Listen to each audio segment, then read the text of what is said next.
Trump umum Selat Hormuz akan dibuka. Ini tak ada berapa kali umum benda yang sama. Semalam, semua orang masih bercakap pasal ris perang. Hari ni, market terus tukar mood. Trump announce US dan Iran sudah capai peace deal dan Strait of Hormuz dijangka dibuka semula. Sebab itu, oil terus jatuh kuat. WTI sekarang dekat area $81. Brent sekitar $84. Dan DXY pula jatuh ke sekitar 99.50. Sebelum tu, kawan-kawan boleh dapatkan 3 kali market analisis percuma dari Quantica, terus ke email setiap hari untuk sesi Tokyo, London dan New York. Saya sendiri gunakan maklumat ini untuk rancang trade plan saya. Untuk makluman juga, saya sendiri yang bangunkan app Quantica ni. Link ada di bawah video. Okay, back to market. Impact dia macam ini. Bila Hormuz reopening narrative masuk, oil turun. Bila oil turun, inflation fear reda sikit. Bila inflation fear reda, US 100 dan Bitcoin dapat relief. Sebab itu Nasdaq Futures naik dan BTC kembali atas $65,000. Tapi key dia satu saja. WTI $81.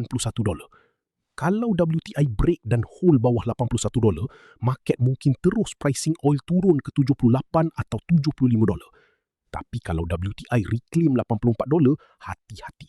Itu tanda market belum percaya sepenuhnya dengan deal ini. So, main story hari ini, market lega. Tapi jangan terlalu selesa. Deal belum final sampai signing dan implementation betul-betul berjalan. Sekarang masuk part kedua. Fed. Ini yang ramai orang mungkin terlepas. Market boleh rally sebab oil jatuh. Tapi minggu ini ada FOMC meeting pada 16 dan 17 Jun. Masalahnya, inflation data US masih panas. Producer price naik lebih kuat daripada jangkaan. CPI pun sudah naik atas 4%. Jadi market tak boleh simply kata oil turun, Fed boleh dovish. Tak semudah itu. Kalau Fed minggu ini bunyi hawkish, maksudnya dia masih risau pasal inflation, DXY boleh rebound. Dan bila DXY rebound, biasanya US 100 dan Bitcoin akan mula rasa pressure balik. Level yang saya tengok ialah DXY 99.50. Kalau DXY terus lemah bawah 99.50, risk assets masih ada ruang untuk relief. US 100 boleh cuba attack 30,000. Bitcoin pula boleh cuba stabil atas 65K. Tapi, kalau DXY reclaim balik 100.00, itu warning. Sebab dollar strength boleh tekan gold, Bitcoin dan Nasdaq sekali. Setup dia simple. Untuk DXY, tunggu reclaim 100.00.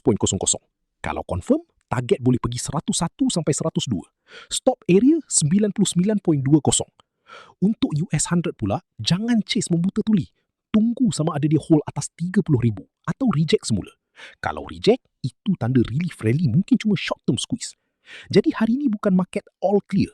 Hari ini market tengah pilih antara dua cerita. Peace deal relief atau Fed hawkish reality check. Event ketiga pula ialah SpaceX. Ini bukan sekadar cerita Elon Musk. SpaceX baru masuk market dengan valuation lebih $2 trilion dan options trading dijangka bermula Selasa. Kenapa benda ini penting untuk US 100? Sebab market sekarang sedang cari naratif baru. Kalau Iran risk reda, traders akan cari next excitement dan SpaceX boleh jadi spark untuk tech, AI, EPO dan retail speculation. Untuk US 100, level besar saya tengok ialah 30,000. Kalau break dan hold atas 30,000, target seterusnya boleh jadi 30,500 dan 31,000. Tapi kalau jatuh balik bawah 29,600, itu tanda market belum cukup kuat. So, recap cepat. 1. Iran deal buat oil jatuh dan risk assets lega. 2. Fed meeting boleh rosakkan rally kalau tone hawkish. 3. SpaceX boleh hidupkan tech FOMO, tapi volatility juga boleh naik. Key levels hari ini. WTI $81, DXY 99.50/100.00, US 100 30,000. Bitcoin perlu kekal atas $65,000 untuk confirm risk on mood. Kalau anda nak daily public signals percuma terus ke email, daftar akaun percuma di quantica.my. Jangan lupa subscribe channel ini. Jumpa dalam next video. Assalamualaikum.